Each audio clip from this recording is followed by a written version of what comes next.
Welcome दोस्तों, कैसे हैं आप लोग। बहुत दिनों बाद फिर से मुलाकात हो रही है एक और नए चैप्टर के साथ।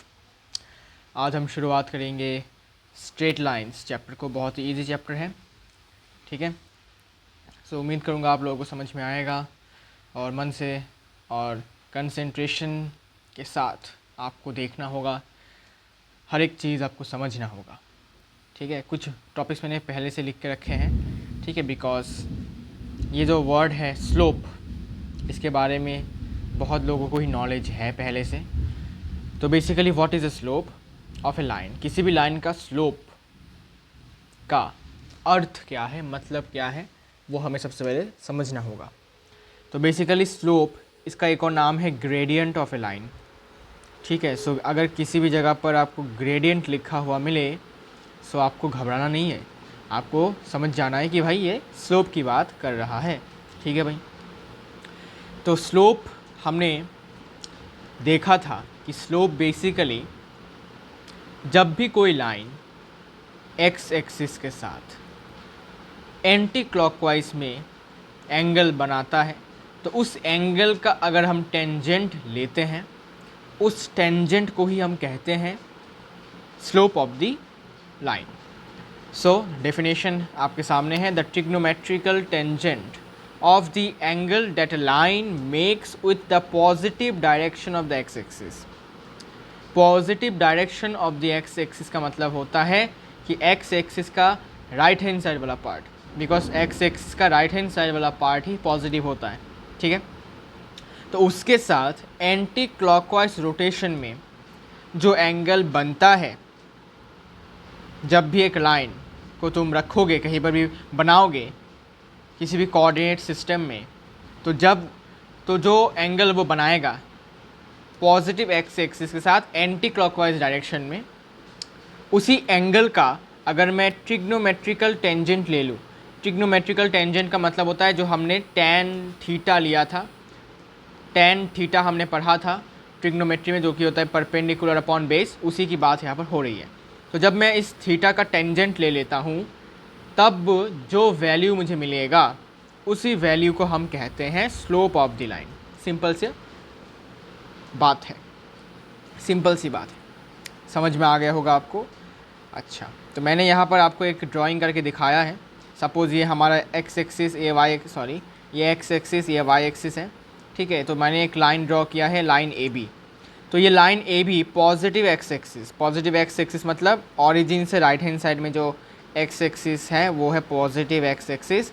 तो पॉजिटिव एक्स एक्सिस के साथ एंटी क्लॉकवाइज डायरेक्शन में ये लाइन जितना एंगल बनाएगा, देखो एंटी क्लॉकवाइज है इसलिए मैंने इस तरफ एरो दिया है, ठीक है। एंटी क्लॉकवाइज डायरेक्शन में जो एंगल बनाता है या फिर बनता है जो एंगल, उसी एंगल का हमने टेंजेंट लिया है और वही होगा हमारे इस लाइन ए बी का स्लोप।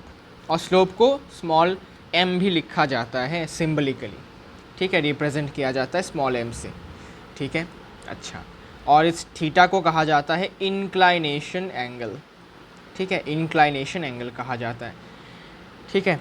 अगर आपको समझ में आ गया है तो बेसिकली एक क्वेश्चन मैंने आपको दिया है कि अगर थीटा 120 डिग्रीज है, क्वेश्चन में गिवन है सपोज कि थीटा 120 डिग्रीज है, then find the slope of the line, that is find m मतलब स्लोप। तो हमें क्या करना होगा, बेसिकली हमें इस एंगल का टेंजेंट लेना होगा। तो टेंजेंट ऑफ 120 डिग्रीज, अब 120 डिग्री को निकालने का फॉर्मूला जो है वो आपको ट्रिग्नोमेट्री में आपने देखा होगा, ट्रिग्नोमेट्री मैंने करवा दिया है। तो बेसिकली हम इसको 180 से माइनस करेंगे, 180 माइनस 60 के फॉर्म में लिखेंगे। क्यों 180 क्यों लिया, बिकॉज 180 और 360 जब हम लेते हैं तब हमारा जो फंक्शन होता है वो चेंज नहीं होता है, मतलब टेंजेंट रहेगा, कॉट साइन रहेगा, कॉस रहेगा, कोसेक रहेगा, इसलिए हमने 180 का यूज़ किया है। आप चाहें तो 90 भी कर सकते हैं, अगर 90 करोगे तो बेसिकली 10 आपका कॉट में चेंज हो जाएगा, ठीक है ना।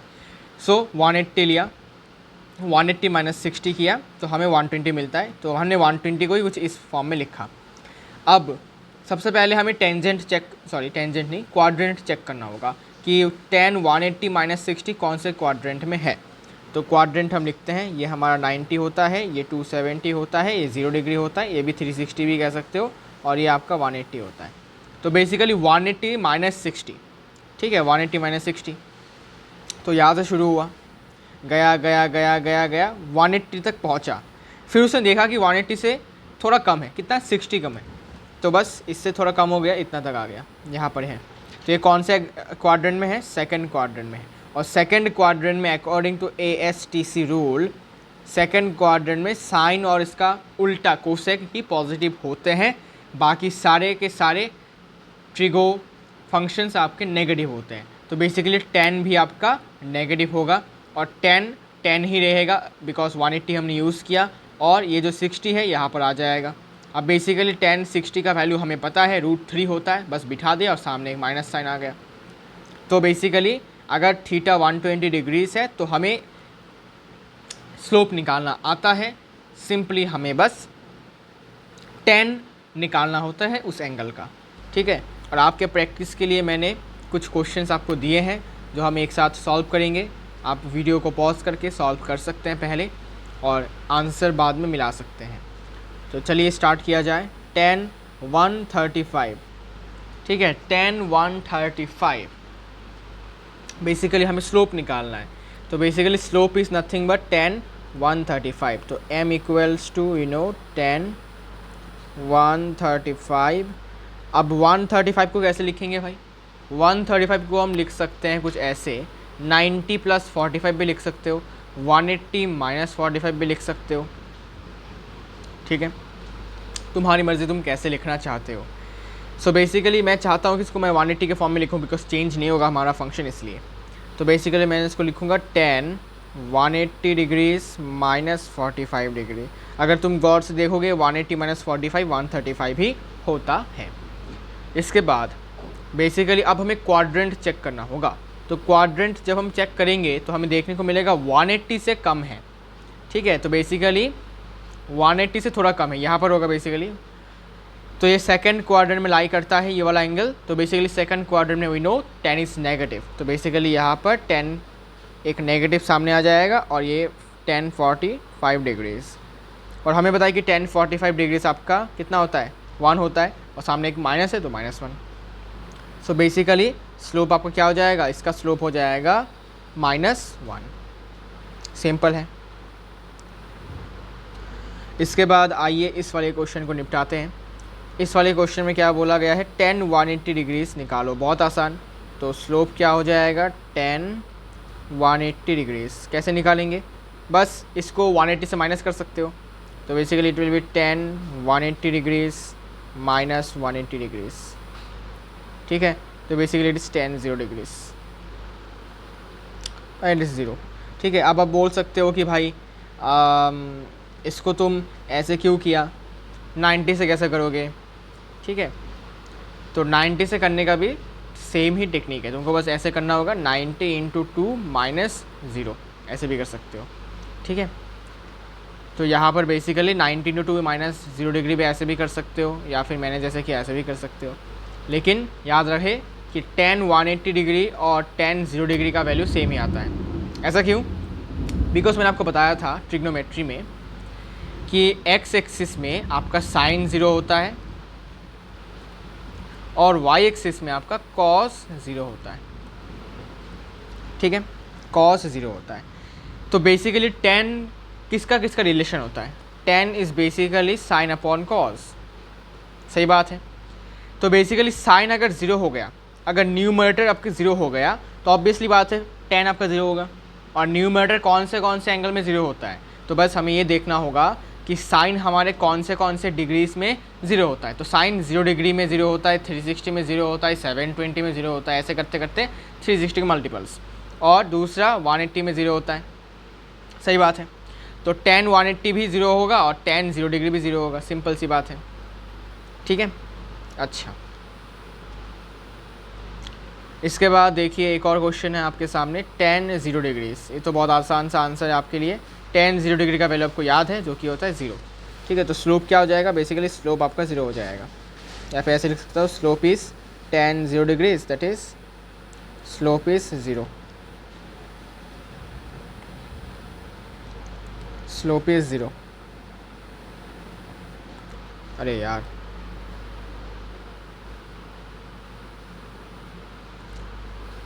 इसको भी ठीक से लिख देता हूँ।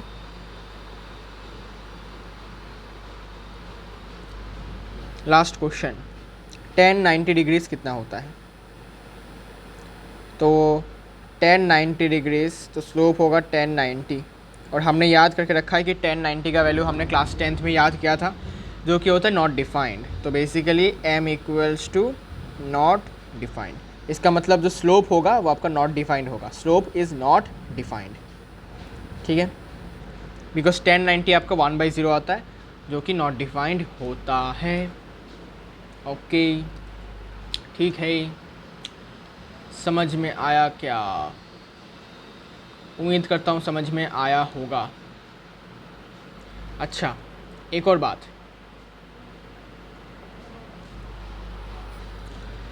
नोट में लिख के रखना, the angle of inclination that is theta always lies between 0 degrees and 180 degrees. इसका क्या मतलब होता है? देखो, ऐसा हो सकता है, सपोज फॉर एग्जांपल, इसको तुम ऐसे समझो कि सपोज यहाँ पर है हमारा y एक्सिस, यहाँ पर है हमारा x एक्सिस, और हमने यहाँ पर लिया है एक लाइन, ठीक है, एक लाइन हमने लिया।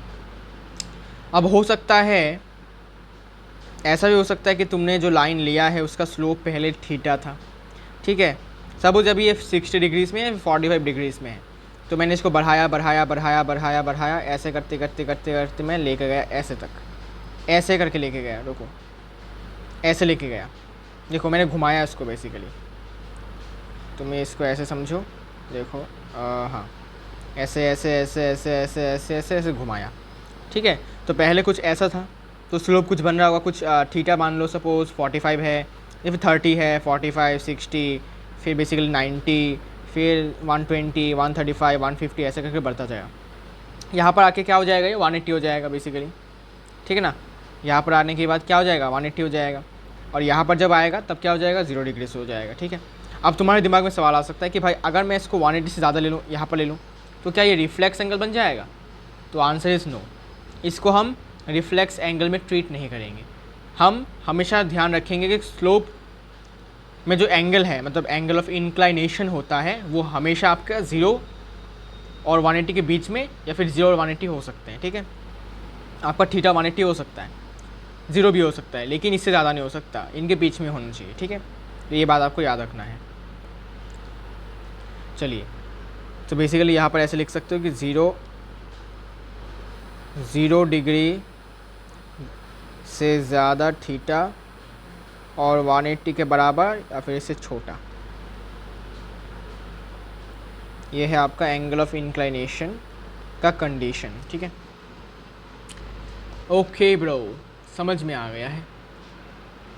अब आगे बढ़ते हैं। अब आपको एक क्वेश्चन का उत्तर मुझे देना होगा। क्या क्वेश्चन है? अगर मैं आपसे कहूँ कि बताओ slope negative, slope 0, slope positive, ठीक है, ये थीटा के कौन कौन से वैल्यूज़ के लिए होंगे, तो तुम्हारा आंसर क्या होगा? तो मैं यहाँ पर लिख देता हूँ, slope is positive, slope is 0, तीसरा स्लोप आपका नेगेटिव है,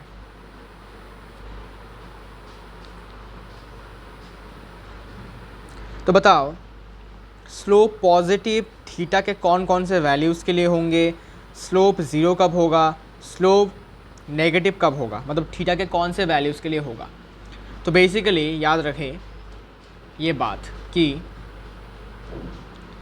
स्लोप पॉजिटिव तब होगा जब आपका थीटा का वैल्यू 0 या 0 से ज़्यादा, लेकिन 180 से क्या होगा, सॉरी 0 यहाँ पर इंक्लूड नहीं होगा, ठीक है, अगर 0 इंक्लूड हो गया तब तो स्लोप 0 हो जाएगा, सॉरी। तो बेसिकली जब आपका थीटा 0 डिग्रीज़ और 180 डिग्रीज़ के, सॉरी 0 डिग्रीज़ और 90 डिग्रीज़ के बीच में होगा, तब आपका स्लोप होगा पॉजिटिव। ठीक है, आपका स्लोप कब होगा पॉजिटिव? जब थीटा का वैल्यू 0 से 90 डिग्रीज के बीच में होगा। ठीक है, 0 and 90 degrees are not included, because 0 include हुआ तो स्लोप 0 हो जाएगा, 90 डिग्री इंक्लूड हुआ तो स्लोप नॉट डिफाइंड हो जाएगा। सही बात है जी हाँ। सो स्लोप पॉजिटिव मतलब थीटा का वैल्यू 0 से 90 के बीच में। सो बेसिकली स्लोप पॉजिटिव मतलब थीटा का वैल्यू 0 से 90 डिग्रीज के बीच में।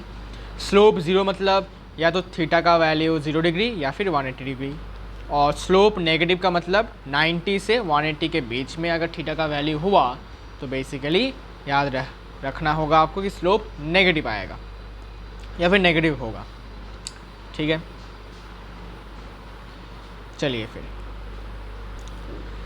कुछ इम्पोर्टेंट बातें ये हैं कि line parallel to x axis has slope equals to slope m लिख दो equals to 0। ठीक है, कोई भी लाइन हो अगर वो x एक्सिस के साथ पैरेलल है, if it is x axis, if it is parallel to the x axis then it has a slope of 0, it has slope 0। क्यों? सपोज़ यहाँ पर आपका x एक्सिस है, यहाँ पर आपका y एक्सिस है, और हमने एक लाइन ड्रॉ किया है जो कि आपके x एक्सिस के साथ पैरेलल है। तो बेसिकली इसका थीटा क्या होगा? तो you can see that theta here is 0 degrees. सही बात है, बिकॉज ये जो लाइन है, ये जो आपका लाइन है, ये आपके x एक्सिस के पॉजिटिव पार्ट के साथ कोई भी एंगल नहीं बना रहा है, मतलब 0 डिग्री बना रहा है। सपोज मान लो इसको ऐसे, तो 0 डिग्री बना रहा है, तो इसीलिए आपका tan 0 क्या हो जाएगा? 0 हो जाएगा, जो कि आपका स्लोप होता है। तो यहाँ पर स्लोप आपका 0 हो जाएगा। ठीक है, अभी एंटी पैरेलल हुआ तब भी ऐसी बात है। ठीक है, एंटी पैरेलल मतलब क्या कि x एक्सिस इस तरफ और लाइन आपने ड्रॉ किया इसके ऑपोजिट, लेकिन दोनों पैरेलल हैं, तो इसको हम कहते हैं एंटी पैरेलल। एंटी पैरेलल में थीटा जो होता है बेसिकली वो 180 होता है। ठीक है, लेकिन यहाँ पर थीटा जो है वो 180 बनेगा भी कैसे? बिकॉज तुमने तो एंगल बनाया नहीं एक्स एक्सिस के साथ। सपोज तुमने एक ऐसा लाइन ड्रॉ कर दिया है कुछ ऐसे। ठीक है, ऐसा एक लाइन ड्रॉ कर दिया है जो एक्स एक्सिस के साथ 180 डिग्री बना रहा है। ठीक है, तो तब भी तुम्हारा स्लोप ऐसा नहीं कि स्लोप कुछ अच्छा आएगा, स्लोप आपका 0 ही आएगा, बिकॉज tan 180 डिग्रीज भी आपका क्या होता है? 0। ठीक है, 0 होता है। तो या तो तुम इसको लिख सकते हो पैरेलल या तो तुम इसको लिख सकते हो एंटी पैरेलल। दोनों ही केस में स्लोप आपका 0 ही आने वाला है। और अगर लाइन आपका y एक्सिस के साथ पैरेलल हुआ तब भाई साहब थोड़ा अलग केस है। लाइन पैरेलल या फिर anti parallel to y axis has slope not defined. ऐसा क्यों? बिकॉज ये आपका x एक्सिस, ये आपका y एक्सिस, तो y एक्सिस के साथ पैरेलल मतलब ऐसा लाइन। तो बेसिकली आप देख सकते हैं कि ये जो लाइन है इसने x एक्सिस के साथ 90 डिग्री का एंगल बनाया है, मतलब थीटा आपका 90 है, तो tan थीटा क्या हो जाएगा? tan 90 इज़ नॉट डिफाइंड, तो सिंपल, इसलिए स्लोप आपका नॉट डिफाइन आएगा। अब हो सकता है एंटी पैरेलल हो ऐसे, तब भी सेम केस है। ठीक है, तब भी आपका क्या होगा? सेम केस ही होगा, बिकॉज तब भी आपका जो एंगल है वो कितना आ रहा है? 90 ही आ रहा है। ठीक है, अच्छा भाई, ये दो बातें आपको याद रखनी होती है। ओके, अब ये तो हमने देखा कि एंगल अगर दिया हुआ है तो हम स्लोप निकाल सकते हैं।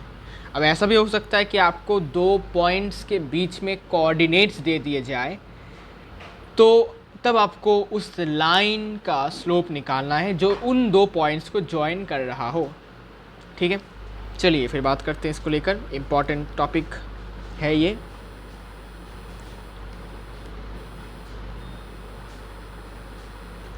Slope of a line in terms of coordinates,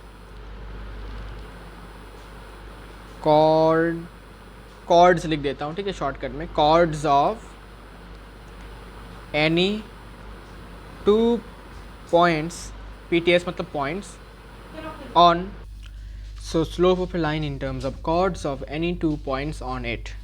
मान लेते हैं दो पॉइंट्स हैं यहाँ पर और यहाँ पर।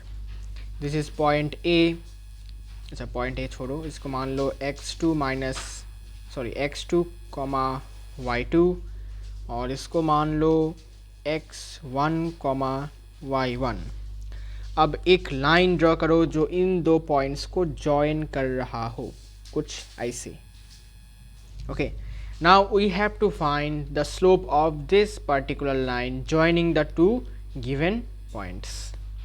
ठीक है, now how to find it, इसको फाइंड करने का तरीका होता है हाँ, इसको फाइंड करने का तरीका होता है एक फॉर्मूले की मदद से हम फाइंड कर सकते हैं। Slope equals to m equals to y2 minus y1 divided by x2 minus x1। ये है वो फॉर्मूला जिसके मदद से आप स्लोप निकाल सकते हैं जब दो पॉइंट्स के कॉर्ड्स आपको गिवन हो। अब बेसिकली मैं आपको इसका प्रूफ दिखाता हूँ कि आया कहाँ से। ठीक है, how this formula arrived. Okay, this is also equal to tan theta, ये भी लिख लो भाई, ये मैं लिखना भूल ही गया। It is also equal to tan theta. ठीक है, also equal to tan of theta. Okay, so basically हमें क्या करना होगा, तो हमने एक कोऑर्डिनेट एक्सिस में हमने एक पॉइंट लिया। ठीक है, you can see we have taken two points x1, y1 and x2, y2। ठीक है, बीच का लाइन अभी फ़िलहाल के लिए इसको हम हटा देते हैं फ़िलहाल के लिए। अब बेसिकली तुम्हें कुछ सवालों के जवाब देने होंगे। पहले बताओ कि यहाँ से लेकर यहाँ तक, ठीक है, जो डिस्टेंस है वो कितना होगा, बताओ। टेल बताओ, यहाँ से लेकर यहाँ तक जो डिस्टेंस है वो कितना होगा। तो हमें पता है कि x एक्सिस से लेकर एक परपेंडिकुलर डिस्टेंस को ही हम क्या कहते हैं, y कोऑर्डिनेट। तो बेसिकली ये जो डिस्टेंस है आपका, ये आपका y1 होगा। तो लिखो this distance is your y1। Similarly यहाँ से लेकर यहाँ तक का जो डिस्टेंस है, बताओ ये कितना होगा। तो बेसिकली ये कितना हो जाएगा, y2 हो जाएगा, सिंपल। ठीक है, अब यहाँ से लेकर यहाँ तक जो डिस्टेंस है वो बताओ कितना होगा। तो हमें पता है कि y एक्सिस से परपेंडिकुलर डिस्टेंस एक पॉइंट तक वो कौन बताता है, वो हमें बताता है अपना x कोऑर्डिनेट। तो बेसिकली ये डिस्टेंस आपका हो जाएगा x कोऑर्डिनेट, जो कि है यहाँ पर x1। This is your x1। Similarly यहाँ से लेकर यहाँ तक, यहाँ से लेकर इस वाले पॉइंट तक का जो डिस्टेंस है वो आपका क्या हो जाएगा, इसका x कोऑर्डिनेट, जो कि है आपका x2। ठीक है, क्लियर बात है। जी हाँ, अब बस तुमको क्या करना है, एक लाइन जॉइन करना है इन दो पॉइंट्स के बीच में, जो मैं आपको रेड कलर से, अच्छा रेड कलर से नहीं, ग्रीन कलर से दिखाता हूँ। ये देखो, मैंने एक लाइन ड्रॉ किया है इन दो पॉइंट्स के बीच में। अच्छा, कलर थोड़ा चेंज कर लेता हूँ, कलर थोड़ा चेंज करते हैं गाइस। अरे कलर कहाँ गया, हाँ येलो देता हूँ, येलो या ये कलर, हाँ ये कलर ठीक है।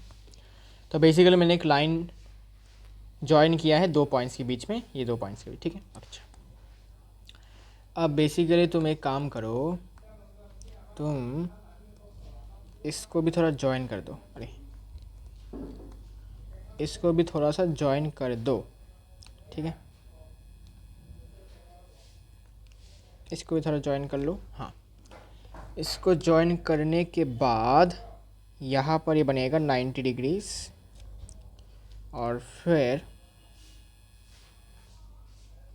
बेसिकली यहाँ पर हमें एक ट्राइंगल फॉर्म होता हुआ दिख रहा है। सही बात है, this is your triangle, right, this is your triangle. Okay okay, तुम इस ट्राइंगल को नाम भी दे सकते हो। सपोज इस ट्राइंगल का नाम OAB है। अरे थोड़ा सा इंतज़ार कीजिएगा। हाँ, ये आपका OAB ट्राइंगल है, और इस एंगल को तुम थीटा मान लो, ठीक है। Now we know that tan of theta is nothing but slope. तो मैं अगर इस थीटा का tan निकाल लूँ तो मुझे पता चल जाएगा कि इस वाले लाइन का स्लोप क्या होगा। सही बात है। सबसे पहले tan थीटा निकालने के लिए मुझे चाहिए होगा परपेंडिकुलर अपॉन बेस। परपेंडिकुलर तो ये रहा और बेस ये रहा। परपेंडिकुलर AB का लेंथ कितना है ये थोड़ा सा आपको जानना होगा, लेकिन उससे पहले मैं यहाँ पर मार्क कर लेता हूँ कि इसका लेंथ कितना से कितना है। ये y2 का लेंथ है, ओके, ये y2 का, अरे ये y2 का लेंथ है। y1 का लेंथ मैंने आपको बता दिया है, y1 का लेंथ आपको मैंने बताया है, ये है y1। ये हो जाएगा आपका x1 का लेंथ, ये हो जाएगा आपका x2 का लेंथ, ठीक है। वैसे ही y2 का लेंथ ये है। अब बात ये है, हमें सिर्फ और सिर्फ ये वाला पार्ट चाहिए, जबकि ये फुल यहाँ से लेकर यहाँ का लेंथ y2 है, ठीक है। तो हमें बस AB का लेंथ चाहिए। कैसे करेंगे? बहुत सिंपल, देखो, यहाँ से लेकर यहाँ तक का जो लेंथ है वो है y2। एक और बात हमें पता है, यहाँ से लेकर यहाँ तक का जो लेंथ है वो है y1। सही बात है। तो अगर मैं y2 में से y1 हटा देता हूँ, अगर मैंने y2 में से y1 वाला पार्ट हटा दिया तो बेसिकली मुझे AB मिल जाएगा। सही बात है, ये आपका हट जाएगा, y1 वाला पार्ट हट जाएगा, तो अल्टीमेटली आपको ये वाला पार्ट मिलेगा। So to find AB or to get the value of AB, we can simply do one thing. In triangle OAB,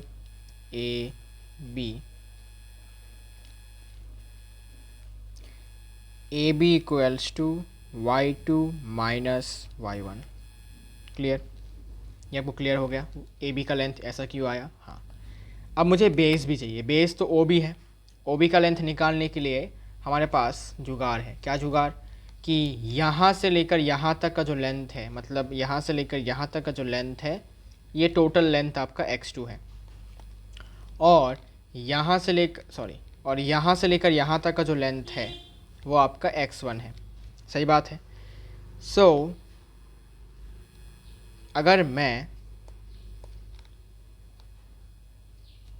x2 में से, मतलब पूरे इस लेंथ में से अगर मैं इस वाले पार्ट को हटा दूं तो बेसिकली मुझे क्या मिल जाएगा? बेसिकली मुझे OB मिल जाएगा। तो मैंने पूरे लेंथ में से, पूरा लेंथ कितना है? पूरा लेंथ x2 है, उसमें से छोटा सा हिस्सा x1 मैंने हटा दिया, तो क्या बच जाएगा? बेसिकली मुझे ये वाला मिल जाएगा part OB। So OB will be x2 minus x1। OB क्या हो जाएगा? x2 minus x1।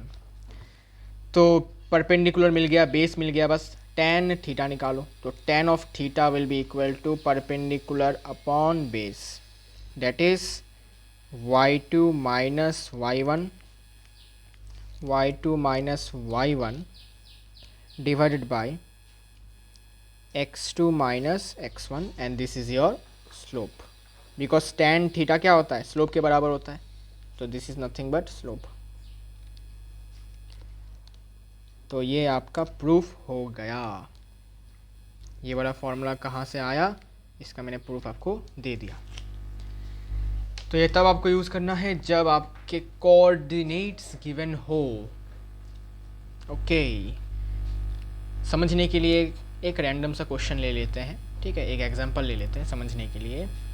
For example, दो पॉइंट्स गिवन है, पॉइंट है जिसका कॉर्ड -3, -5 है, और एक और पॉइंट है बी जिसका कॉर्ड्स -1, 10 है। तो find the slope of the line A B.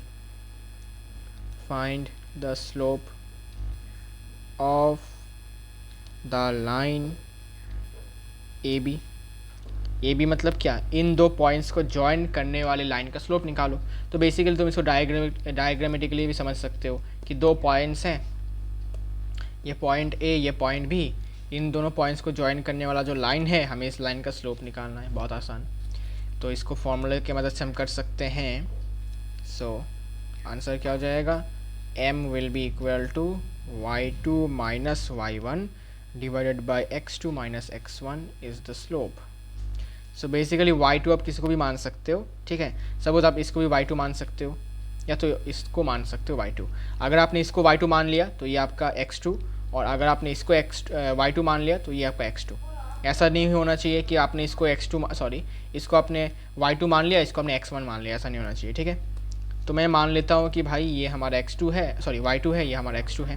तो it will B 10 minus of -5। ये ध्यान रखना, साइन थोड़ा सा ध्यान रखते हुए चलना, ठीक है। देन x2 हमने ये माना था, तो ये -3 हो जाएगा, ठीक है भाई। ओके, तो ये जो माइनस था ये तो अब उसके पास ऑलरेडी था, और फॉर्मूले में जो माइनस है वो यहाँ पर है, ठीक है। ये ध्यान रखना, गलती नहीं होनी चाहिए। इट इज़ 15 और यहाँ पर ये 2 हो जाएगा, ठीक है। So it is 7.5 basically. 7.5 is the slope. अब अगर हम आगे बात करने की कोशिश करें तो हमें एक और टॉपिक मिलता है जो कि है एंगल बिटवीन टू लाइंस, ठीक है। दो लाइन के बीच में जो एंगल होगा वो हम कैसे निकालेंगे, अगर हमें उन दो लाइंस का स्लोप पता हो, ठीक है। अगर हमें उन दो लाइंस का स्लोप पता हो तो हम उन दो लाइंस के बीच में जो एंगल है वो हम बता सकते हैं, ठीक है। बेसिकली ये एक यू कैन से आपके बुक में एक थ्योरम जैसा है, ठीक है। तो इसका हेडिंग आप लिख लीजिएगा, एंगल बिटवीन टू लाइंस। दो लाइंस के बीच में एंगल कैसे बताएंगे अगर हमें उन दो लाइंस का स्लोप पता हो। तो इसका प्रूफ एनसीईआरटी में गिवन है, मैं आपको प्रूफ बताऊंगा, लेकिन उससे पहले फार्मूला मैं आपको बता देता हूँ, ठीक है। व्हाट इज़ द फार्मूला वो मैं आपको बता देता हूँ। तो बेसिकली फार्मूला क्या है ना। तो बेसिकली फार्मूला है इसका, the angle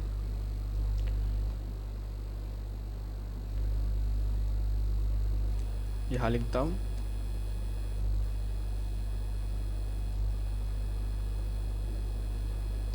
the angle alpha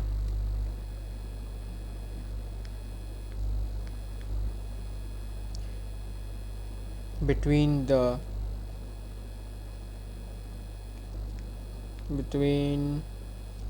two lines having slopes m1 and m2 is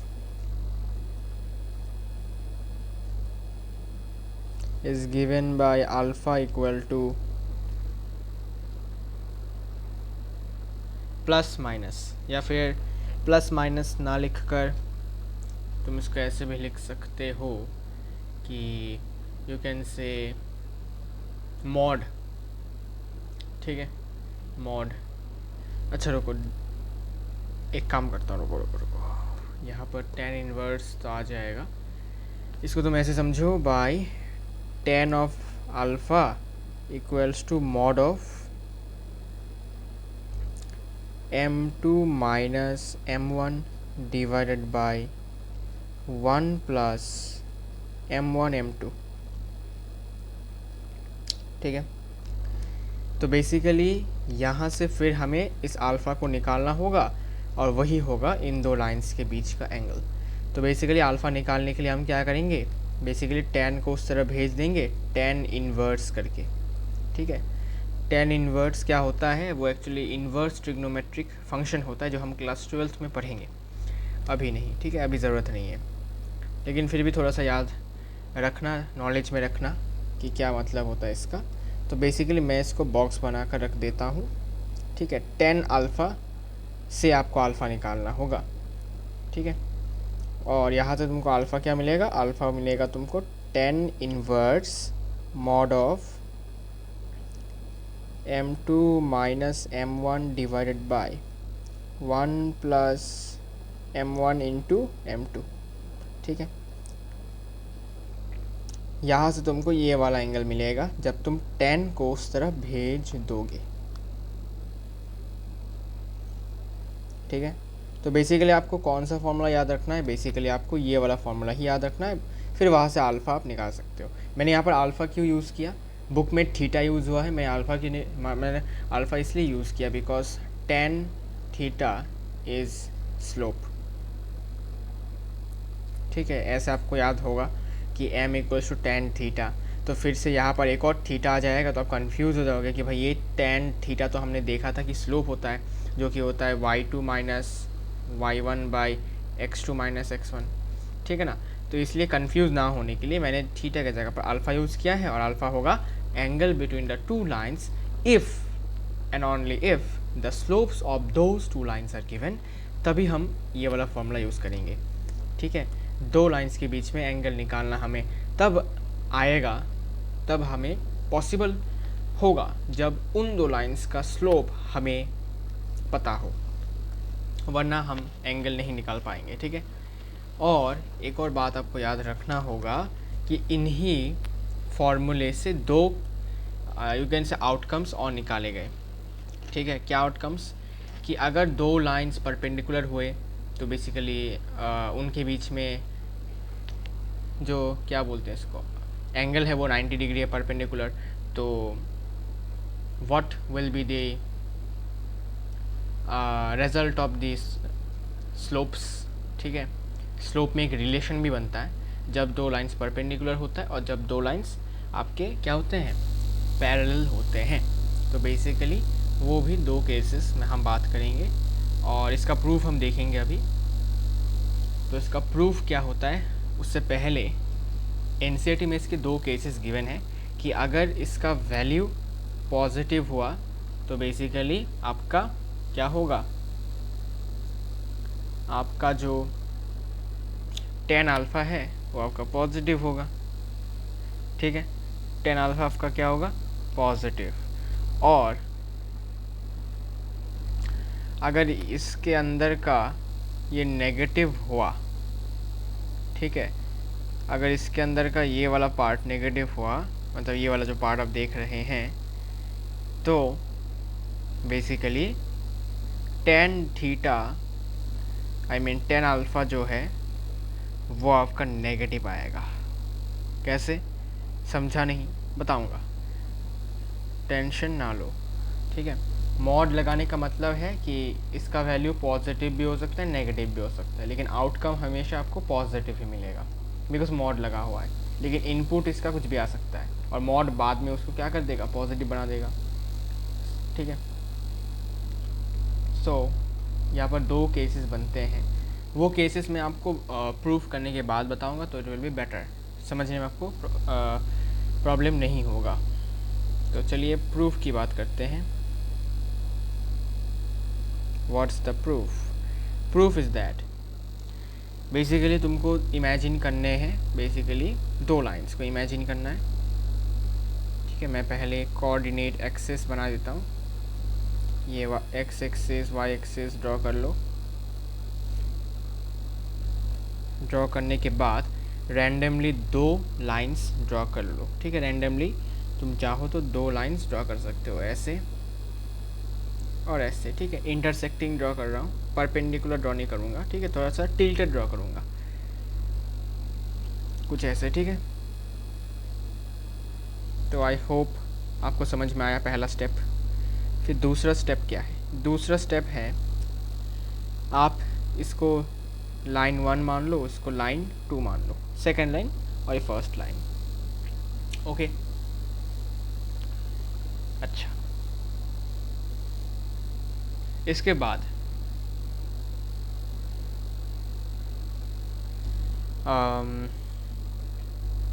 ये वाला जो एंगल है L1 के साथ, ये वाला जो एंगल है L1 ने x एक्सिस के साथ जो एंगल बनाया है, ठीक है, उसको हम मान लेते हैं θ1। क्लियर? उसको हमने θ1 मान लिया है। सिमिलरली L2 ने x एक्सिस के साथ एंटी क्लॉकवाइज में जो एंगल बनाया उसको हमने लेट किया θ2, ठीक है। L1 ने θ1 बनाया, L2 ने θ2 बनाया x एक्सिस के साथ। क्लियर? ओके। इसके बाद हमने मान लिया कि L1 और L2 लाइन के बीच में जो एंगल है वो हमने अल्फ़ा मान लिया। क्लियर? उसको हमने क्या मान लिया? अल्फ़ा, ठीक है, the angle between the to line जो हमने निकालना है। और इसके साथ ये एडजेसेंट जो एंगल है उसको हमने फाई मान लिया, ठीक है। थीटा नहीं मान रहे बिकॉज ऑलरेडी थीटा है यहाँ पर, तो हमने इसको क्या मान लिया? फाई मान लिया। ओके, नाम हम मान ही सकते हैं, ठीक है, हमारी मर्ज़ी भाई, हम मान सकते हैं। डन है। ओके, इसके बाद प्रूफ कैसे करेंगे? प्रूफ कैसे करेंगे? बहुत आसान है। देखो, प्रूफ करना बहुत ही आसान है। कैसे? ज़रा देखो और सोच के मुझे बताओ, ठीक है, थोड़ा सा सोच के बताना। अगर मैं आपसे कहूँ कि अल्फ़ा जो है उसका वैल्यू θ2 माइनस θ1 के बराबर है, तो क्या आप मानोगे? Will you agree with me? ठीक है, तो मैंने आपसे ये कहा कि अल्फ़ा जो है एंगल, उसका वैल्यू आपको मिलेगा जब आप θ2 से θ1 माइनस करोगे। क्या ये बात आपको आप लोग एग्री कर रहे हो इस बात से? हाँ या ना? अब मैं आपको बताऊंगा कि ये आया कैसे, मतलब ये अचानक से कहाँ से θ2 माइनस θ1 आ गया, ठीक है ना, कैसे आया। ओके, वेल, इसको ऐसे समझो, यहाँ पर अगर तुम गौर से देखोगे, अगर तुम गौर से देखोगे तो बेसिकली ये दो आपके क्या है? इंटरसेक्टिंग लाइन्स हैं, ऑब्वियसली। हाँ, तो ये वाला एंगल अल्फ़ा अगर होगा तो ये वाला एंगल भी आपका क्या होगा? अल्फ़ा होगा। कैसे? Vertically opposite angles. जी हाँ, सही बात है। और अगर ये आपका फाई हुआ, ये वाला एंगल, तो बेसिकली इसका ऑपोजिट भी क्या होगा? फाई होगा, वर्टिकली ऑपोजिट एंगल्स, ठीक है। अच्छा, ये तो हमें समझ में आता है। अब अगर हम इस वाले ट्राइंगल पर थोड़ा नज़र दें, इसको हटाओ भाई, ठीक है, ये वाला एंगल तो आपका अल्फ़ा है।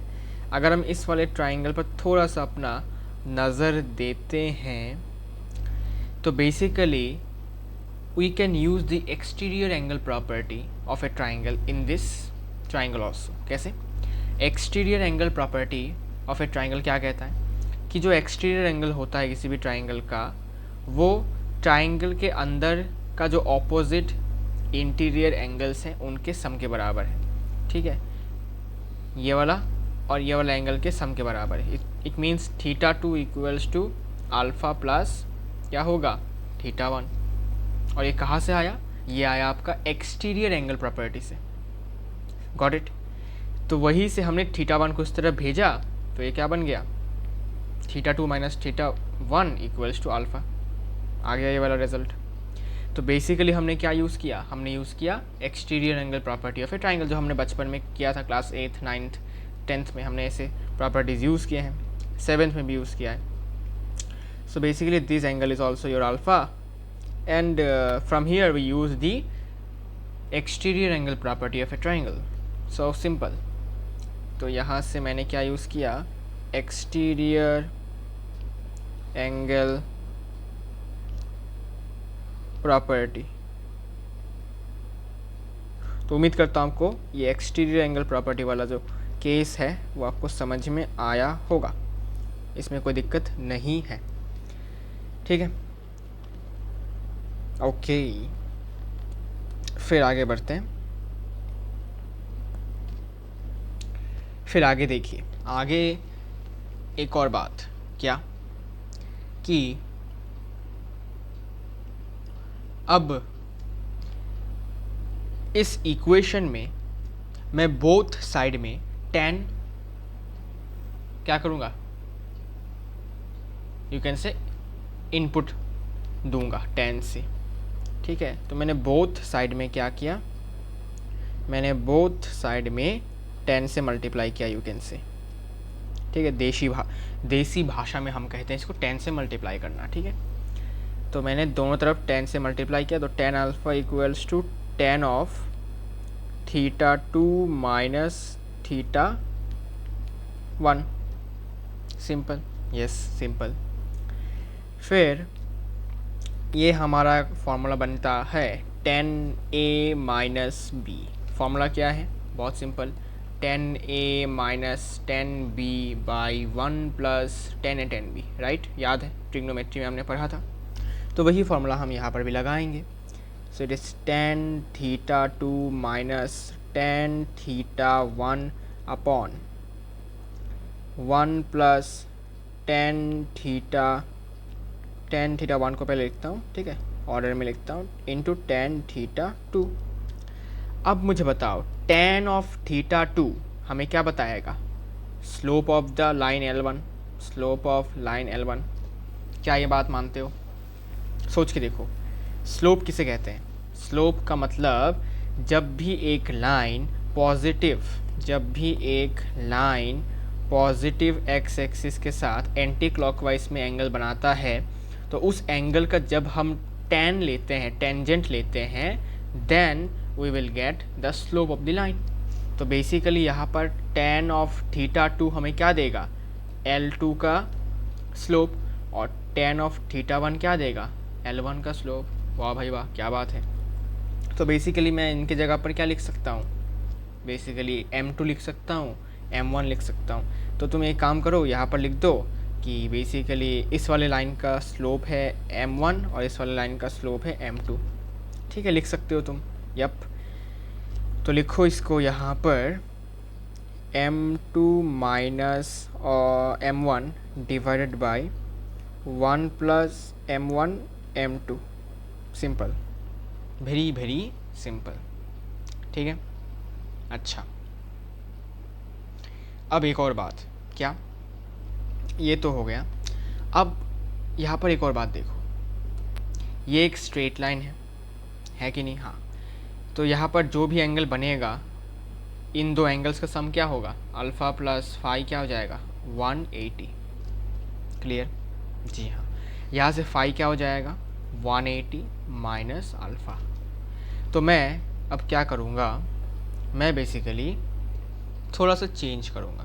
क्या चेंज करूँगा, मैं अब phi equals to 180 minus alpha, अब इस इक्वेशन में दोनों तरफ tan लगा दूंगा और यहाँ से एक और रिलेशन निकालूंगा. ठीक है, तो देखो एक और रिलेशन हमने यहाँ पर निकाला. क्या रिलेशन है, देखो, all again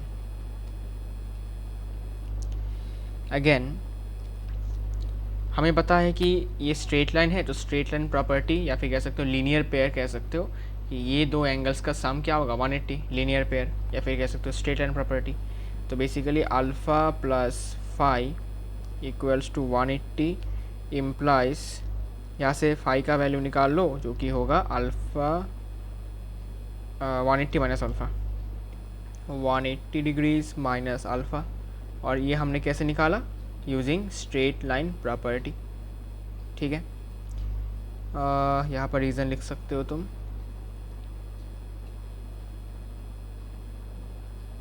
straight line property. ठीक है, अब मैं क्या करूँगा, इसी इक्वेशन के दोनों तरफ लगा दूंगा 10 of phi equals to 10 of 180 minus alpha. अब फिर से यहाँ पर हम यूज़ करेंगे 10a माइनस 10b,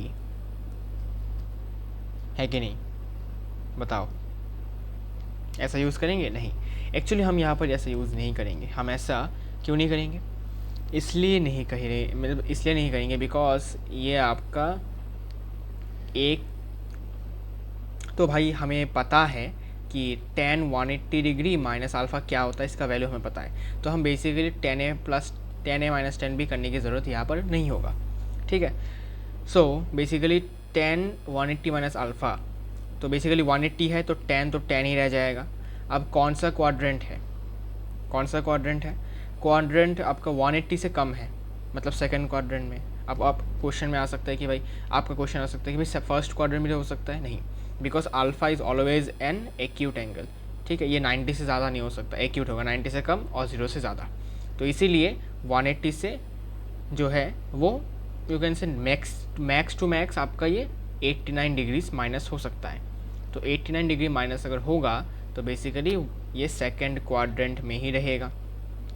ठीक है ना, तो बेसिकली यू कैन से कि 90, 0, 180, 270, ये फिर से 360, तो यहाँ से शुरू होकर ये यहाँ आ सकता है, या फिर मैक्स टू मैक्स यहाँ आ सकता है इस वाले पॉइंट पर, लेकिन रहेगा ये सेकंड क्वाड्रेंट में, या फिर मैक्स टू मैक्स यहाँ भी आ सकता है एकदम यहाँ पर, लेकिन ये रहेगा आपका सेकंड क्वाड्रेंट में, और सेकंड क्वाड्रेंट में 10 आपका नेगेटिव, तो यहाँ से बस माइनस आएगा, 10 रह जाएगा और अल्फ़ा यहाँ पर आ जाएगा। और हमने अभी निकाला 10 अल्फ़ा का वैल्यू कितना होता है, 10 अल्फ़ा का वैल्यू इतना होता है, बस इसके सामने एक माइनस लगा हुआ है तो बस इसके सामने एक माइनस लग जाएगा, तो it will B minus m2 minus m1 divided by 1 plus m1 m2, simple. तो बेसिकली हमने देखा, क्या देखा कि जैसे ही हमने दूसरा एंगल लिया, ठीक है, अल्फ़ा के साथ एक और एंगल है, ठीक है, अल्फ़ा के साथ एक और एंगल है आपका फाई, तो रिजल्ट सेम ही आया, बस साइन का डिफरेंस है। किसका डिफरेंस है, साइन का डिफरेंस। तो इसीलिए ये बात हमें याद रखना होगा। अब हम केस की बात करते हैं, जो मैं आपको बता रहा था केस है 2, वो हम यहाँ पर बात करेंगे। देखो, तो यहाँ पर केस 1 की बात करते हैं।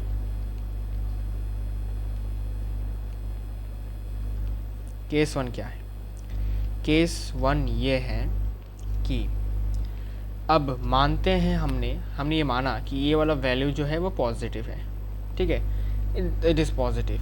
तो if m2 minus m1, if m2 minus m1 divided by 1 plus m1 m2 is positive, अगर इसका वैल्यू पॉजिटिव है तो इसका क्या मतलब है, तो इसका दो मतलब है कि 10 अल्फ़ा आपका पॉजिटिव होगा,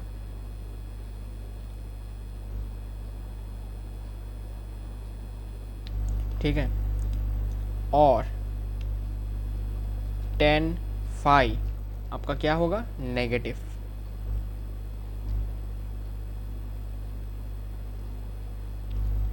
ठीक है, अब यहाँ से एक और कंक्लूजन ड्रॉ कर सकते हो कि थीटा आपका एक्यूट होगा, और थीटा बोल रहा हूँ, अल्फ़ा आपका एक्यूट होगा और फाई आपका ऑब्ट्यूस। ऐसा क्यों, ज़रा सोचो, इसका वैल्यू पॉजिटिव अगर आता है, ठीक है, अगर इसका वैल्यू पॉजिटिव आता है, ठीक है, तो तुम इसको एक पॉजिटिव एंटिटी की तरह ट्रीट करो। तो this is a whole thing is positive, तो इसका मतलब ये वाला पॉजिटिव हो जाएगा पूरा, ठीक है। और ये अगर पॉजिटिव हुआ तो बेसिकली आपका टेन अल्फ़ा भी क्या होगा, पॉजिटिव। और टेन अल्फ़ा पॉजिटिव, देखो लिखा है tan alpha will B positive, तो टेन अल्फ़ा पॉजिटिव कब होगा, जब ये पॉजिटिव होगा, ठीक है। लेकिन टेन फाई आपका नेगेटिव हो जाएगा, क्यों, बिकॉज ये वाला पोर्शन अगर पॉजिटिव है तो सामने एक नेगेटिव बैठा हुआ है जो इस पूरे पॉजिटिव को वापस से क्या कर देगा, नेगेटिव कर देगा। तो बेसिकली ओवरऑल जो होगा वो क्या हो जाएगा, ओवरऑल आउटकम आपका नेगेटिव होगा। और ये नेगेटिव हुआ तो बेसिकली टेन फाई आपका नेगेटिव होगा, लिखा भी है देखो tan phi will be negative. तो टेन फाई नेगेटिव कब होगा, जब ये वाला वैल्यू आपका पॉजिटिव होगा, ठीक है। और यहाँ से एक और कंक्लूजन ड्रॉ किया जा सकता है कि अल्फ़ा का वैल्यू जो भी होगा वो एक्यूट एंगल होगा 90 से कम, 0 से ज़्यादा, और फाई आपका 90 से ज़्यादा और 180 से कम होगा, ओके, ठीक है। ऑब्ट्यूज का सिंपल सी बात है, ये क्लियर। यहाँ से दो कंक्लूजन्स आपको याद रखने हैं, ओके। अब तुम्हारे दिमाग में आएगा कि भाई अल्फ़ा एक्यूट कैसे हुआ और फाई ऑब्ट्यूज क्यों हुआ। भाई मैंने आपको बताया था, अगर आपको याद हो, कि स्लोप अगर नेगेटिव हुआ तो ऑब्ट्यूज होता है एंगल, और अगर स्लोप पॉजिटिव हुआ तो एंगल एक्यूट होता है, मतलब 0 से 90 के बीच में, और नेगेटिव स्लोप हुआ तो 90 से 180 के बीच में। तो बेसिकली दिस टेन अल्फ़ा मतलब क्या, टेन अल्फ़ा मतलब क्या, ten alpha is the slope basically, okay, it is the slope. तो अगर स्लोप पॉजिटिव है इसका मतलब अल्फ़ा का वैल्यू कहाँ से कहाँ रेंज करेगा, 0 से लेकर 90 के बीच में, मतलब एक्यूट होगा, क्लियर।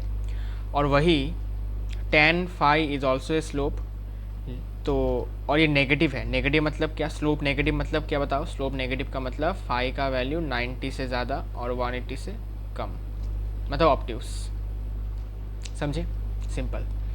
अब केस 2, दूसरा केस देखो।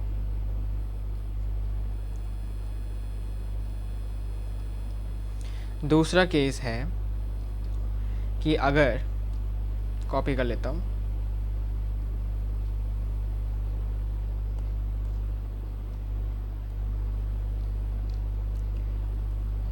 सफ़ेद कलर कहा गया, हाँ, okay.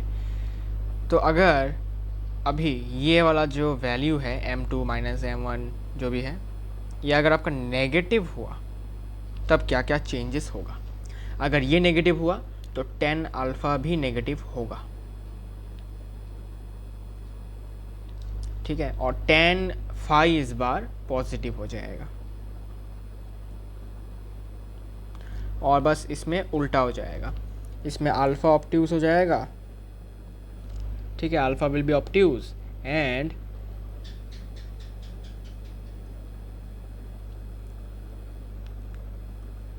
Phi will be acute,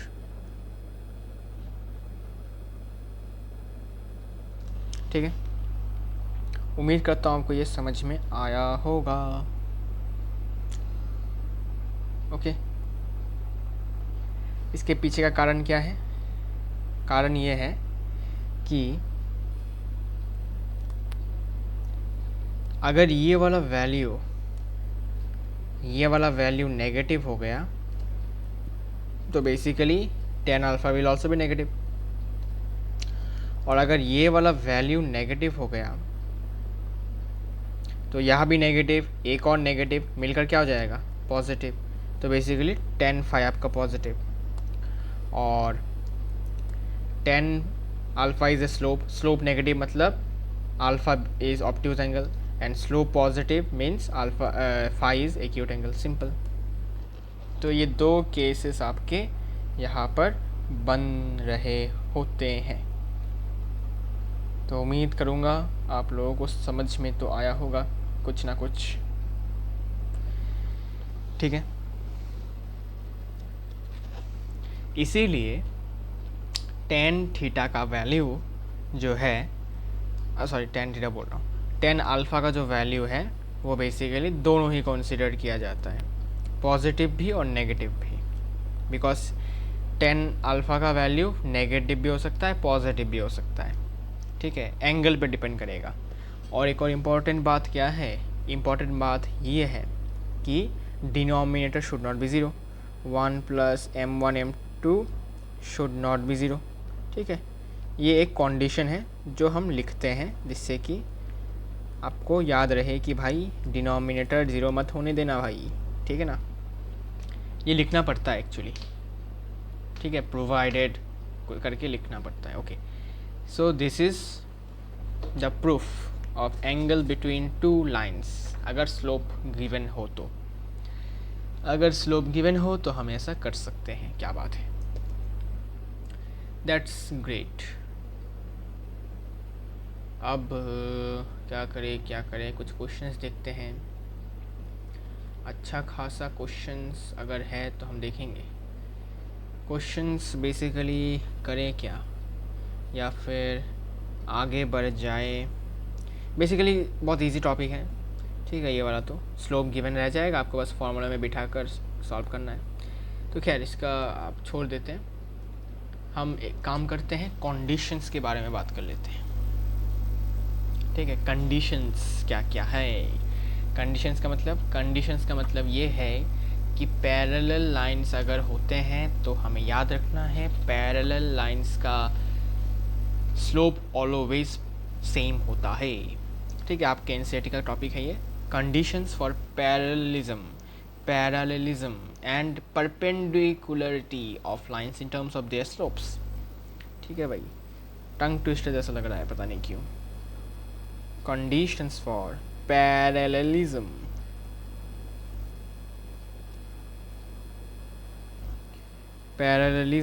and रुको भाई, ठीक है, ये क्या है भाई, ये एंड है, ठीक है, मैं ऐसे लिखता हूँ, पता नहीं क्यों, ऐसे भी लिख सकते हैं, अरे कैसे, ऐसे भी,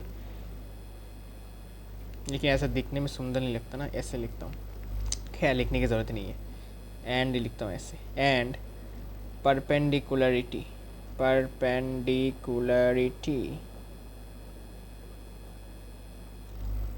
ऑफ लाइंस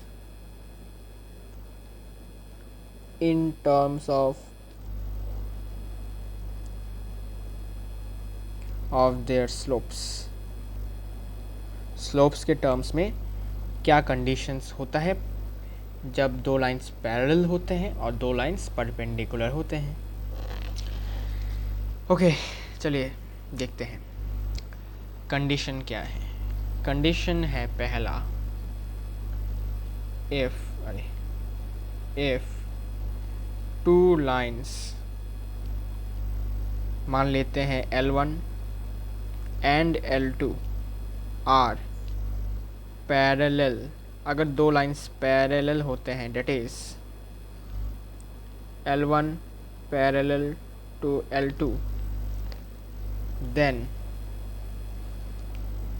क्या होगा, तो याद रखना है दो लाइंस पैरेलल का मतलब then slope of L1 equal to slope of L2, ठीक है, तो बेसिकली m1 मान लो इसका स्लोप और इसका स्लोप m2 मान लो, तो m1 इक्वल्स टू m2 होगा जब दो लाइंस पैरेलल होते हैं, याद रखना है, ठीक है, भूलना नहीं है। ऐसा क्यों, बिकॉज देखो पैरेलल लाइंस में एंगल जो बनता है ना वो सेम होता है, तो एंगल सेम होने के कारण से बेसिकली आपका स्लोप्स भी सेम होता है। ओके, इसका तुम उल्टा भी कह सकते हो, कन्वर्ट्स भी ट्रू है। कन्वर्ट्स ट्रू मतलब क्या, कि अगर दो लाइंस का स्लोप्स इक्वल है तो बेसिकली वो दो लाइंस पैरेलल लाइंस होते हैं, ऐसे भी कह सकते हो, कन्वर्ट्स तरीके से भी कह सकते हो। अब ऐसा कैसे होता है बताओ, तो इसको प्रूव करने का जो तरीका है बहुत ही सिंपल है। सिंपल कैसे, देखो हमने जो अभी फॉर्मूला देखा एंगल वाला, ये वाला कहाँ गया, ये छोटे छोटे डॉट्स क्या आ गए भाई, हाँ, ये वाला फॉर्मूला हम यूज़ करेंगे और इसके मदद से हम प्रूफ करेंगे। देखो कैसे, देखिए ज़रा देखिए, ठीक है। अब मान लेते हैं कि पैरेलल लाइंस कुछ ऐसे हैं, ऐसे भी हो सकते हैं या ऐसे भी हो सकते हैं, ठीक है, ऐसे भी हो सकते हैं, ऐसे भी हो सकते हैं, पैरेलल लाइंस ऐसे भी हो सकते हैं, ठीक है ना, कैसे भी हो सकते हैं। ओके, तो अगर हम इस केस के बारे में देखें, इस केस में देखें, तो ये आपका x एक्सिस, ये आपका y एक्सिस, तो बेसिकली ये दो लाइंस x एक्सिस के साथ कोई एंगल बना नहीं रहा है, मतलब थीटा आपका 0 डिग्री से, थीटा 0 है। या फिर कह सकते हो कि अच्छा, मैंने रॉन्ग कॉन्टेक्स्ट में बात कर लिया, सॉरी, एक्चुअली मैं और एक चीज़ पे बात करने वाला था। तो देखो यहाँ पर दो लाइंस के बीच में एंगल कितना है, ये देखो सबसे पहले दो लाइंस के बीच में एंगल कितना है, कितना है बताओ, अल्फ़ा कितना है, 0 डिग्री है। क्यों? बिकॉज ये दोनों लाइंस आपस में कोई एंगल बना ही नहीं रहे हैं, तो इसीलिए अल्फ़ा 0 है। अब ऐसा भी हो सकता है कि क्या कहें भाई, हाँ, एंटी पैरेलल भी हो सकता है। एंटी पैरेलल का मतलब होता है एक इस तरफ जा रहा होता है, दूसरा इसका सेम टू सेम उल्टा। यहाँ पर अल्फ़ा आपका 180 डिग्रीज होता है, ठीक है। ऐसा कैसे? बिकॉज तुम अगर इसको, इस वाले लाइन को उठाकर यहाँ पटक दोगे तो बेसिकली ये और ये लाइन आपस में 180 डिग्री बनाते हैं, ठीक है। ये वेक्टर्स में आपको पढ़ने को मिलेगा वैसे भी। सो जब भी दो लाइंस L1 आपका L2 के साथ पैरेलल होता है, it implies angle between them is either 0 degrees और आइदर 180 डिग्री, ठीक है। तो इसको ऐसे समझो कि दो लाइंस हैं, ये आपका L1, ये आपका L2, ठीक है। तो इसके बीच में, इनके बीच में आपका अल्फ़ा 0 है, बिकॉज ये दोनों आपस में पैरेलल है। एंटी पैरेलल के केस में भी सेम ही होता है, ठीक है, इसमें कोई डाउट नहीं होना चाहिए। अब अल्फ़ा 0 है तो हमारे पास फॉर्मूला क्या है, tan alpha equals to m2 minus m1 upon 1 plus m1 m2, सही बात है। अब अल्फ़ा 0 डिग्री है तो tan 0 डिग्री क्या हो जाता है, 0 होता है। tan 0 is 0, tan 0 degree is 0, अगर आपको याद हो, है ना। So it implies 0 equals to m2 minus m1, got it, yes. इसके बाद यहाँ से सिंपली m1 को उस तरफ भेज दो तो हो गया m1 इक्वल्स टू m2, हो गया proof.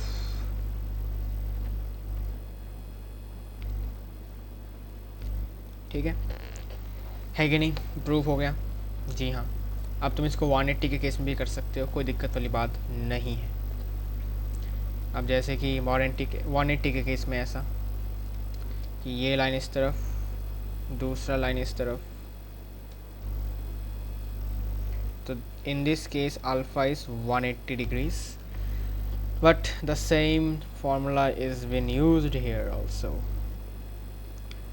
Tan 180 equals to m2 minus m1 upon 1 plus m1 m2। तो अगर आपको याद हो tan 180 डिग्री 0 होता है, कैसे? ऐसे समझो, हमने देखा था कि ट्रिग्नोमेट्री में हमने देखा था साइन जो होता है वो 0 डिग्री, 360 डिग्री और 180 डिग्री में साइन क्या होता है, 0 होता है। साइन थीटा जो भी बोलो 0 होता है, ठीक है। और 90 डिग्री, 270 या इसके मल्टीपल्स में आपका कॉस 0 होता है, सही बात है, यप, सही बात है। तो tan का फॉर्मूला क्या है बताओ? tan का फॉर्मूला होता है sin 180 अपॉन cos 180। ऐसा मैं लिख सकता हूँ बिकॉज हाँ ऑब्वियसली लिख सकता हूँ, tan को मैं sin और cos के रिलेशन में लिख सकता हूँ। अब sin 180 तो भाई साहब ज़ीरो होता है, तो न्यूमरेटर ज़ीरो हो गया, और नीचे cos 180 -1 होता है, फ़र्क नहीं पड़ता बिकॉज न्यूमरेटर ज़ीरो है, तो basically tan 180 is also zero. Okay, yup, so basically it is zero equals to m2 minus m1। यहाँ से फिर से मिल गया m1 इक्वल्स टू m2। ठीक है भाई, हाँ ये समझ में आ गया होगा आपको। प्रूफ भी आपको मैंने दे दिया, ठीक है, प्रूफ भी मैंने आपको दे दिया। ओके, फिर आता है दो लाइंस जब परपेंडिकुलर होते हैं तब क्या होता है। देखिए, if two lines L1 and L2 are perpendicular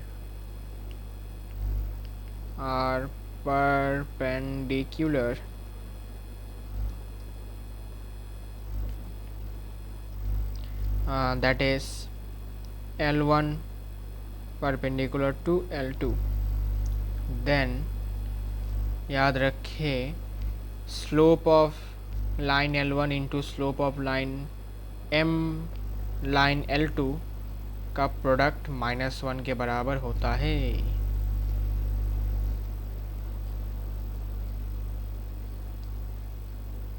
ठीक है, ये थोड़ा सा छोटा हो गया है, इसको थोड़ा ऊपर लेके आता हूँ, नहीं तो ऐसा लग रहा है कंप्रेस्ड हो चुका है। अरे कहाँ चला गया ऑप्शन? अब ठीक है, यस अब ठीक है। इसका प्रूफ भी देखेंगे। ओके, इसका प्रूफ भी देखेंगे। दो लाइन्स जब परपेंडिकुलर होते हैं तो इनका इन दो लाइन्स का जो स्लोप्स है उनका प्रोडक्ट -1 के बराबर होता है। ऐसा क्यों होता है?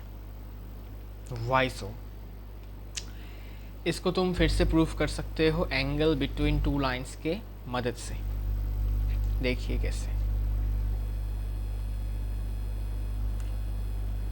उम्मीद करूँगा आपको समझ में आ रहा होगा। स्ट्रेट लाइन्स बहुत इजी चैप्टर है, बस थोड़ा सा दिमाग आपको लगाना होगा। किस में?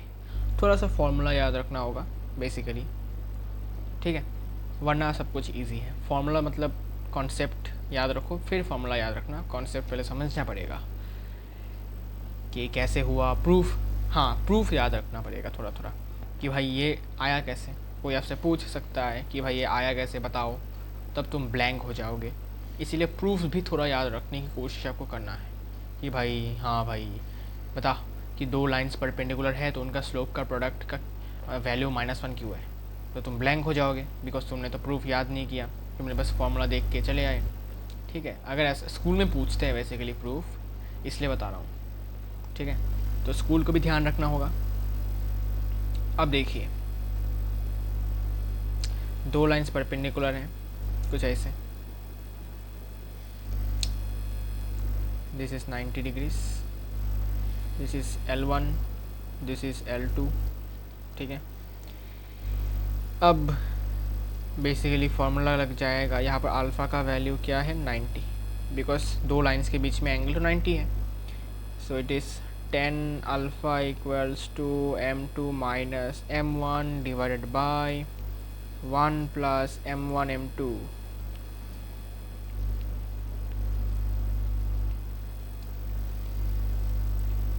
Here 10 90, we don't know that 10 90 is 1/0, that is not defined, ठीक है।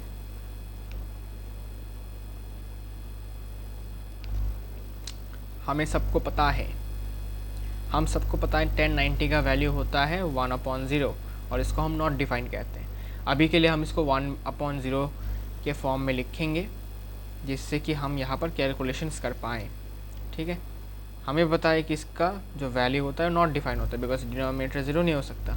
अब हम क्रॉस मल्टीप्लाई करेंगे, देखो इसके साथ इसका, इसके साथ इसका, so it will be 1 plus m1 m2 equals to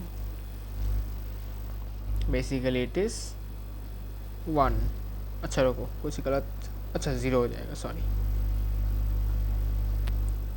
इसके साथ ये मल्टीप्लाई होगा तो ज़ीरो, और इसके साथ ये मल्टीप्लाई तो सेम ही रह जाएगा, तो ये ज़ीरो। अच्छा, अब फिर 1 को इस तरफ लाओ तो -1, तो बेसिकली m1 m2 का प्रोडक्ट हो गया आपका -1। समझे कैसे हुआ? Very easy. तो अल्फ़ा 90 था, तो इसको 90 को हमने कैसे लिखा? 1/0, बिकॉज tan 90 को मैं लिख सकता हूँ sin 90 अपॉन cos 90, और sin 90 क्या होता है? 1 होता है, cos 90 0 होता है। ठीक है, ओके। तो उम्मीद करता हूँ आपको समझ में आया होगा। अब और कुछ बाकी है जो हमें बताना बाकी, तो और कुछ मुझे नहीं लग रहा है।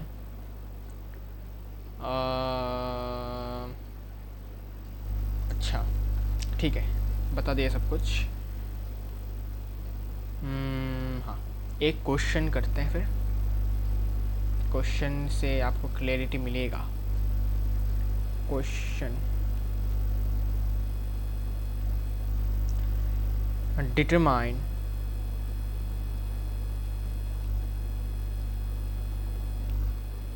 x so that the line passing through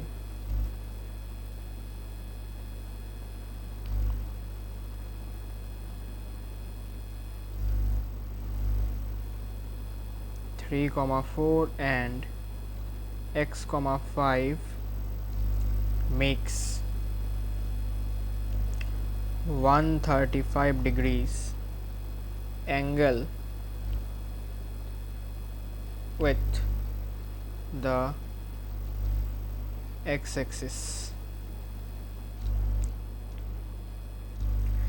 तो बेसिकली हमें x का वैल्यू निकालना है, जिससे कि जो लाइन इन दो पॉइंट्स से पास कर रहा है वो x एक्सिस के साथ एंटी क्लॉकवाइज डायरेक्शन में इतना एंगल बनाए। तो इसको तुम ऐसे इमेजिन कर सकते हो। सबसे पहले x axis y axis draw करना मत भूलना, वरना गड़बड़ हो जाएगा। ये आपका x एक्सिस है, लाइन को ड्रॉ करिएगा कुछ ऐसे, ठीक है। लाइन को मैंने कुछ ऐसे ड्रॉ किया, इसमें बेसिकली ये वाला पॉइंट मान लो 3, 4 है, और ये वाला लाइन ये वाला पॉइंट मान लो इसका x, 5 है, और ये जो लाइन है ये आपका x एक्सिस के साथ बनाना चाहता है 135 degrees. So what should be the value of x? Very easy question. इसको ऊपर लेके जाता हूँ उसको यहाँ। Very easy question. कैसे करेंगे? हमें स्लोप निकालना होगा, लेकिन कैसे? कोऑर्डिनेट्स गिवन है, स्लोप निकाल सकते हैं। एंगल गिवन है, स्लोप निकाल सकते हैं। और स्लोप निकालेंगे किसका? इसी लाइन का स्लोप निकालेंगे, पहले एंगल की मदद से, दूसरा कोऑर्डिनेट्स की मदद से। हमें दोनों तरीके से निकालना आता है स्लोप्स, है ना, है कि नहीं? जी हाँ।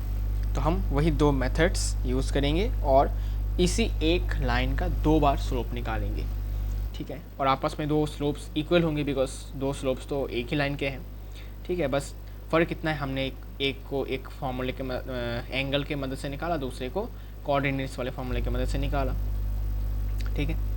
तो स्लोप ऑफ लाइन, इसको तुम ए भी मान सकते हो, ठीक है, जो भी हो। Slope of the line equals to tan of theta, और यहाँ पर थीटा तो 135 है, तो tan of 135, okay, tan of 135, और tan 135 का वैल्यू -1 होता है।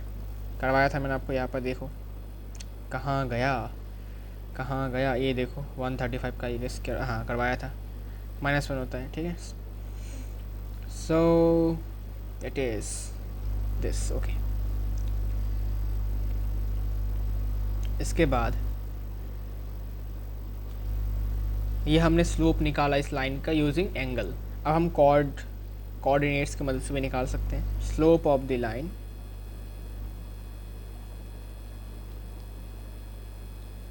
Equals to y2 minus y1 divided by x2 minus x1। y2 किसी को भी मान सकते हो, ठीक है। जिसको y2 मानोगे उसके साथ वाले को x2 मानना होगा। तो मैं y2 को मानता हूँ 5 और y1 हो जाएगा 4, x2 क्या हो जाएगा x और x1 3, ठीक है। कितना हो जाएगा 1/x माइनस 3। अब आपस में ये और ये वैल्यूज़ आपस में इक्वल होंगे, क्यों? बिकॉज हमने जो स्लोप निकाला है वो डिफरेंट लाइंस का नहीं निकाला, हमने सेम लाइन का ही स्लोप निकाला है यूजिंग डिफरेंट मेथड्स। तो आपस में जो वैल्यू आएगा वो आपस में क्या होगा, सेम ही होगा। So basically -1 equals to 1/x minus 3, it implies -x plus 3 equals to 1 and x is -4। Okay, x का वैल्यू कितना आ गया भाई, x का वैल्यू आ गया -4। जगह होगा ना यहाँ पर। रुको, कुछ गलती तो नहीं की। -1, ए रुको रे भाई, कुछ गलती तो नहीं। आपस में तो इक्वल होगा -x प्लस 3। हाँ ठीक है, तो इसमें गलती क्या हुई भाई, गलती तो कुछ हुई नहीं है, नथिंग रॉन्ग। अरे सॉरी -2 होएगा, -2 नहीं माइनस, हाँ अब ठीक है। एक्चुअली मुझे लगा ये माइनस में है, कोई बात नहीं। तो इधर जाएगा -2 -2 माइनस, हाँ कट गया, माइनस कट के पॉजिटिव x इक्वल्स टू 2 हो गया। ठीक है भाई, ठीक है। Okay okay okay okay okay okay okay okay okay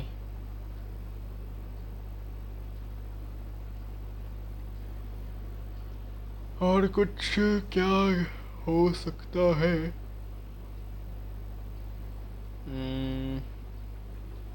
और कुछ अच्छा क्वेश्चन है क्या? खैर, तो आज के लिए इतना ही रखते हैं। नेक्स्ट वीडियो में हम बचा खुचा जो टॉपिक बाकी है उसको लेकर बात करेंगे। हम बात करेंगे actually various forms of the equation of a line के बारे में, ठीक है। फिर वहाँ पर बहुत सारा टॉपिक है इसमें, तो ज़्यादा टॉपिक नहीं है, थोड़ा सा टॉपिक है। Distance of A point from A line, वो भी बात करेंगे। और फिर distance between two parallel lines, फिर ये चैप्टर आपका ख़त्म हो जाएगा, ठीक है। बड़ा चैप्टर नहीं है लेकिन एक्सरसाइज थोड़ा बड़ा है, तो टाइम लगेगा एक्सरसाइज को सॉल्व करने में, लेकिन चैप्टर बहुत छोटा है। 3 लेक्चर्स लगेंगे शायद, या फिर 4 लगेंगे, या 3, जितना भी हो, कम ही लगेगा, ज़्यादा नहीं लगेगा। 3 लेक्चर्स में I will try to finish this chapter in 3 lectures. So see you all in the next video, and I hope you enjoy today's video. And एक और बात ये है कि अभी आपके पास वक्त बहुत कम है, तो आपको पढ़ाई करते रहना होगा, और पढ़ाई नहीं करेंगे तो आपका ही लॉस है। तो इसीलिए you should not waste any second of your life, specially in class 11th and 12th, वरना ज़िंदगी भर रिग्रेट करने के लिए रेडी हो जाओ। मौका मिल रहा है फोड़ने का, मौके को गवाओ मत, है ना। So see you all in the next lecture, take care and bye bye.